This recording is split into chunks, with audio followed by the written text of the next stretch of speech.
Hello, welcome to General Chemistry 1. This is Chapter 1 Notes. And what you're going to notice is that there's several places in here that are hyperlinks. So you can open the book, or if you want, you can open a simulation. You'll see some simulations. You're going to see videos linked in here. So even if you printed off the hard copy and you're writing on the hard copy, just know that you can go to the digital version and you can follow links. I do this with most of the notes. You're going to see math reference page in almost all the notes, and it's just your front page, your reference page, kind of help you pull stuff together. This one has some charts on it you are going to use later on. So the real place you're going to start is Chapter 1.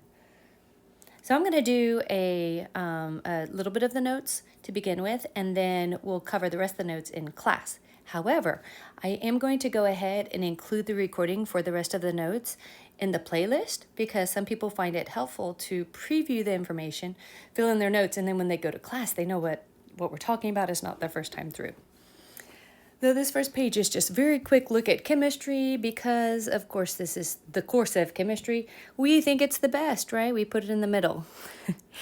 I know I have a lot of people who take my course who love biology or medicine. I have had all kinds of different people in my classes, though. And just wanted to point out that the applications of chemistry fall into all of these different fields. So that's why you'll see us saying chemistry is central. Quick note on the scientific method.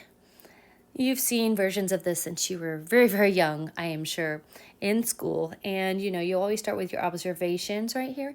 But there is something that the reality of the scientific method isn't as clear until you've gone to grad school and tried to design or make something new. So what happens is that you have an advisor who has this great hypothesis, and they convince you that this is the perfect project for you. So you start looking and you do all the research and you start performing experiments. So day after day, you've performed these experiments that are supposed to work, but they don't.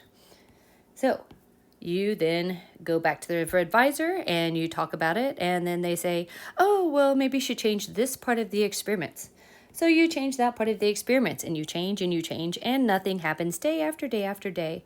So you keep going round and round and round until the day you all finally get it worked out. This could be a few weeks. This could be a few months.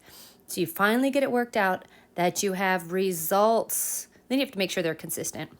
And then once you do that, that's when you can write a paper. You can get your name published and information goes out. It takes quite some time for these two things to happen. In the paper, you might come up with some theories, but it takes very, very smart people to come up with laws. So a theory describes what happens.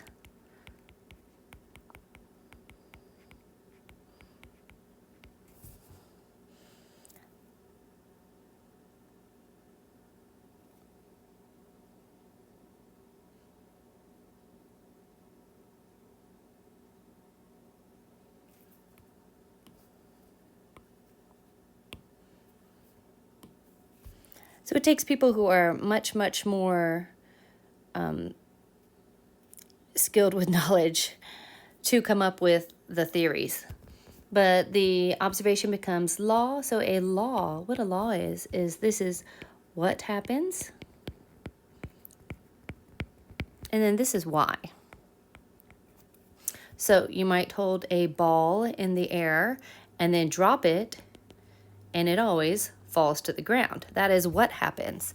The reasons why, the theory could be gravity. Maybe someone comes up with some kind of crazy theory. There's little aliens that force the ball downwards. But this theory eventually will come about by multiple people agreeing on the reason why what happened. So in chemistry, you're going to see in this chapter and the next chapter, you're going to see a lot of laws.